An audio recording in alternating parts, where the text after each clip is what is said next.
And they believe that strong Russia is united Russia, which includes not only Russia but all countries that used to be a part of the Russian Empire.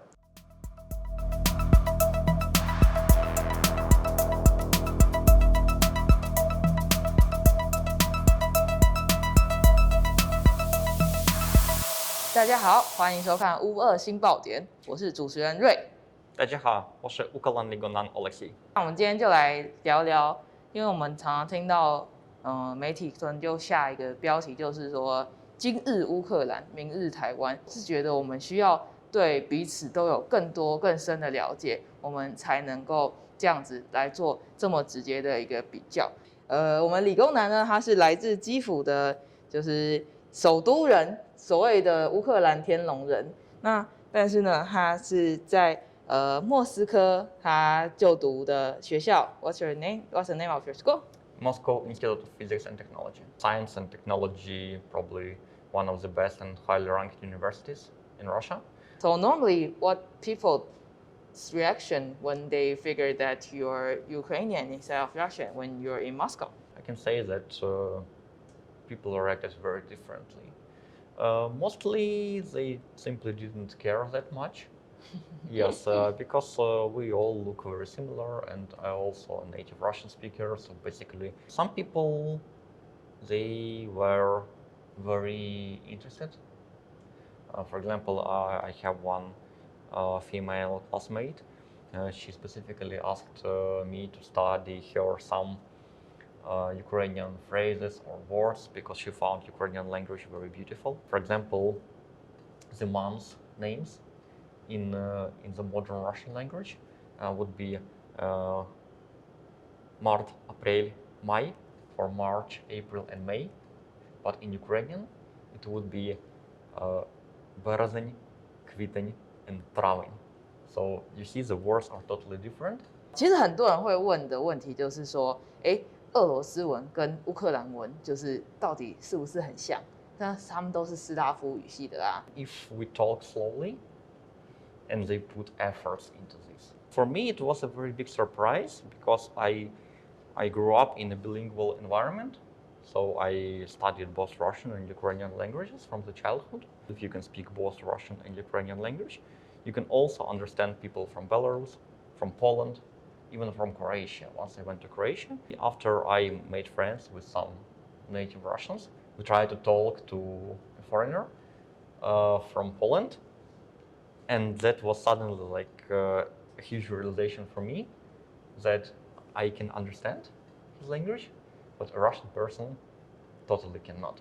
But have you encountered some bad or negative reaction when Yes. you're in Russia? Yes, when quite, they hear you're from Ukraine? quite a lot.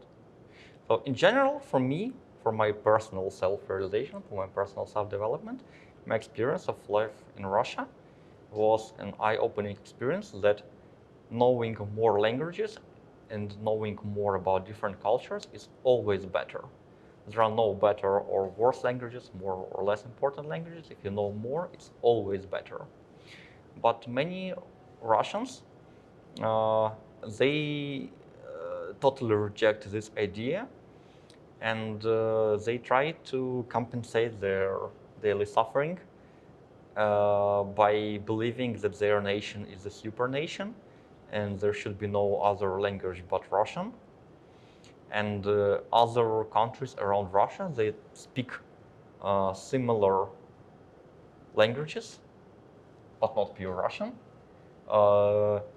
They are something like small or under Russians. 所以我们会听到说啊，就是有一些俄罗斯人他们对乌克兰文的评价，或者是乌克兰人的评价呢，就是他们好像比较没有那么时尚，他们是从乡村来的，就是有点像这样子的感觉。And in their opinion, they miss and regret the falling of the USSR, and 苏联解体之后超难过的。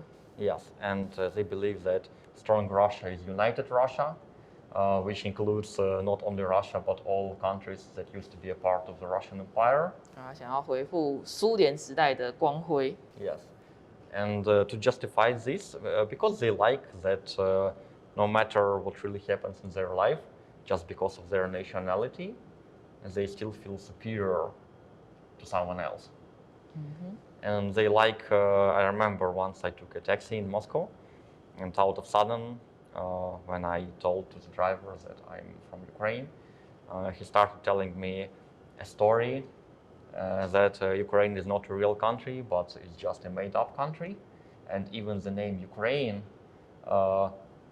he compared it to a Russian word, Ukraina, which means borderland. 这样子让我想到，我在上海的时候也有搭过计程车，然后那时候刚好是台湾的，刚好是总统大选，那他们也非常没有在遮掩的跟我讲说，你应该要投谁，哪一个人才是我们的最爱。那台湾一定就是我们不可分割的一个部分。Do you think that in Taiwan, is there anything that we can learn from what's happening between Russia and Ukraine right now? Is there anything that we should be learning from it? For sure. If you want to, you can compare what Ukraine used to be 8 years ago and what Ukraine is now.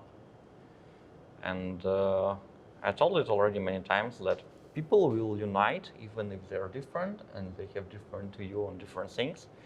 For example, Ukraine is a very non-homogeneous society. Many Ukrainians speak Russian languages, many Ukrainians speak Ukrainian language. Marriage each other? No, it's not only about marriages. It just happened because of education, because of the history being a part of Russian Empire.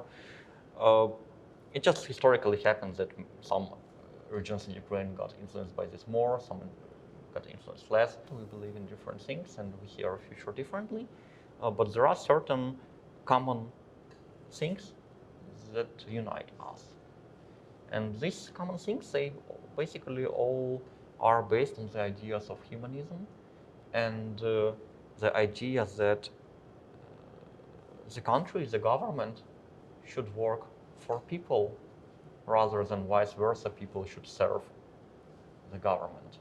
那当台湾当年在太阳花学运的时候啊，其实在乌克兰的时候也发生了一件非常相似的一个事件。那大家也可以在 Netflix 或者是 YouTube 上面看到一个叫做 Winters on Fire 的一个影片，就是在讲述当时发生的一件事情。我觉得他刚刚讲到一个非常重要的事情，就是人民应该要监督政府，而不是去一味的去支持，说你不管政府做了什么事情，我都是一味的支持你这样子。And I can give you another example that when Putin invaded Ukraine, he claimed that the reason for this, the justification for this invasion, is to protect Russian-speaking Ukrainians Russian-speaking people. Yes, from oppression.